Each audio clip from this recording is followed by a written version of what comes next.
क्या खत्म होने वाली है डॉलर की बादशाहत? ईरान युद्ध ने अमेरिका की दादागिरी का जनाजा निकाल दिया है। जी हां, डॉलर वर्सेस अब युआन हो रहा है। ईरान युद्ध और मिडिल ईस्ट की बदलती रणनीतियों के बीच डॉलर की वैश्विक पकड़ पर सवाल उठ रहे हैं। युआन में तेल कारोबार, चीन अरब नजदीकियां और डी डॉलराइजेशन की बहस ने नई चर्चा छेड़ दी है। क्या पेट्रो डॉलर की बादशाहत कमजोर पड़ रही है? इसी पर नजरें टिकी हुई हैं।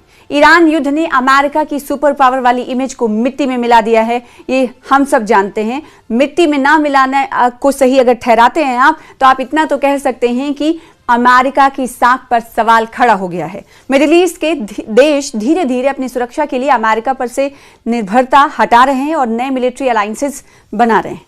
ईरान ने यूएस मिलिट्री ताकत की हवा तो निकाल ही दी है। इस बीच अमेरिकी डॉलर का वर्ल्ड मार्केट में डोमिनेंस भी खत्म होने वाला है और वर्ल्ड मार्केट में चीन के युआन का रुतबा बढ़ने वाला है। लोगों के बीच ऐसी चर्चाएं तेज हो गई हैं।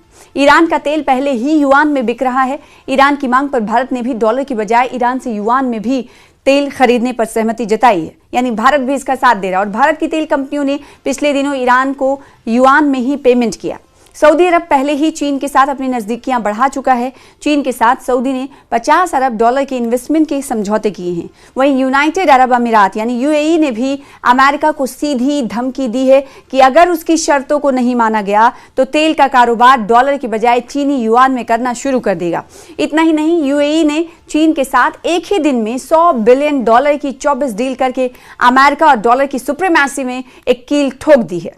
अगर अब यूएई जैसा बड़ा खिलाड़ी भी तेल के बदले डॉलर लेना बंद कर देता है तो डॉलर की ग्लोबल डिमांड बुरी तरह गिर जाएगी। अब दुनिया ये देख रही है कि किस तरह पेट्रो डॉलर की वो बादशाहत जिसने दहाइयों तक अमेरिका को ग्लोबल इकोनॉमी का राजा बनाए रखा, अब खत्म होने की कगार पर है। ताजा रिपोर्ट के मुताबिक दुनिया के टोटल फॉरेन एक्सचेंज रिजर्व्स में डॉलर की हिस्सेदारी 70% से घटकर 58% रह गई है। अरब मुल्कों से होने वाला तेल का कारोबार अरबों खरबों डॉलर का है। अगर इसका सिर्फ 20 से 30% हिस्सा भी युआन या दूसरी करेंसी में शिफ्ट हो जाता है तो अमेरिका के लिए अपने कर्ज को मैनेज करना और अपनी करेंसी की वैल्यू बचाए रखना नामुमकिन हो जाएगा। यूएई ने बाजार में डॉलर की कमी को देखते हुए अमेरिका से डॉलर की मांग की। यूएई का प्रपोजल सीधा था कि वो बदले में अपना दिरहम देने को तैयार था, जिसे करेंसी स्वैप कहा जाता है। लेकिन अमेरिका ने अपनी पुरानी अकड़ दिखाते हुए इस सौदे से इनकार कर दिया। इसके जवाब में यूएई ने जो धमकी दी, जिससे अमेरिकी मईशत को, आर्थिक स्थिति को धचका लगा, यानी अमेरिकी मईशत हिल गई। यूएई ने साफ कह दिया है कि अगर उसकी करेंसी की जरूरतें पूरी नहीं की गई तो वो तेल का कारोबार डॉलर के बजाय चीनी युआन में करना शुरू कर देगा। कहीं ना कहीं ये सीधे तौर पर अमेरिका की सबसे बड़ी ताकत पर हमला है।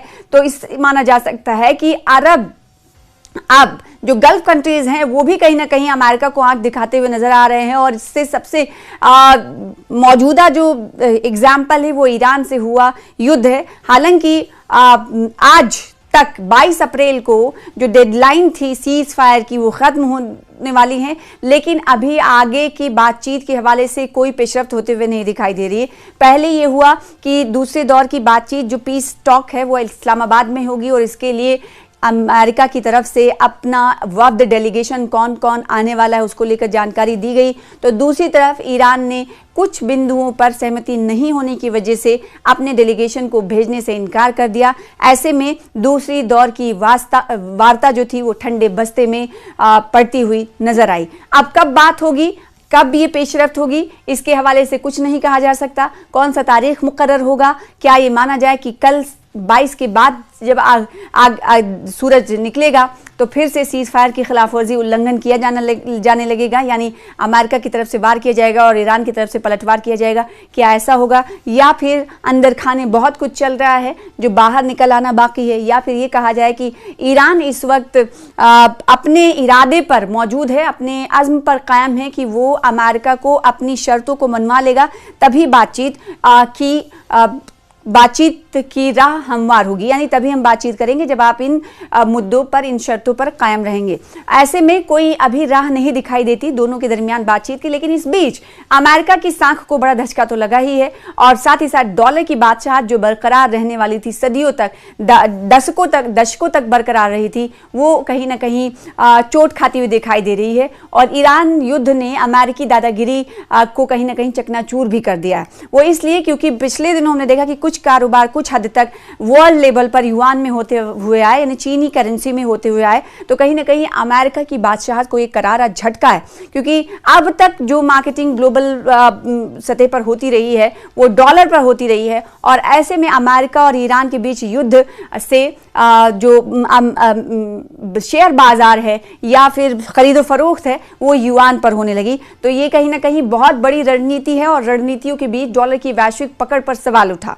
युआन में तेल कारोबार और चीन अरब नजदीकियां, हमने देखा कि जब गल्फ कंट्रीज पर, जब आपको पहली बात यहाँ पर यह भी जानना होगा, याद रखना होगा कि जब पहली मर्तबा बातचीत दोनों मुल्कों के दरमियान हो रही थी तो उस वक्त ये कहा गया था कि अरब ममालिक के ऊपर ईरान ने जो हमला किया, यानी इजराइल और अमेरिका के एयरबेसेस को निशाना बनाया यहाँ पर, तो इसमें चीन और पाकिस्तान दोनों का अहम रोल था कि इसको खत्म किया जाए और बातचीत की मेज तक पहुंचाया जाए। तो गल्फ कंट्रीज में अमेरिका का जवाब ईरान ने दिया, जो उसके बेसिस थे या फिर अमेरिकी कंपनियां थी या इजरायली कंपनियां थी। तो ऐसे में चीन की तरफ से कोशिशें की गई कि ईरान इन तमाम गल्फ कंट्रीज को निशाना ना बनाए, बातचीत कर पहले लेवल की जो पीस वार्ता हुई थी वहां तक पहुंचाया। और दूसरी तरफ हमने देखा कि अमेरिका को बातचीत की मेज तक लाने में पाकिस्तान ने बहुत अहम किरदार अदा किया, और पाकिस्तान कहीं ना कहीं मीडिएटर का रोल अभी भी अदा करना चाहता है, लेकिन दूसरे दौर की बात कब होगी ये अभी तक इसकी राह हमवार नहीं हुई है।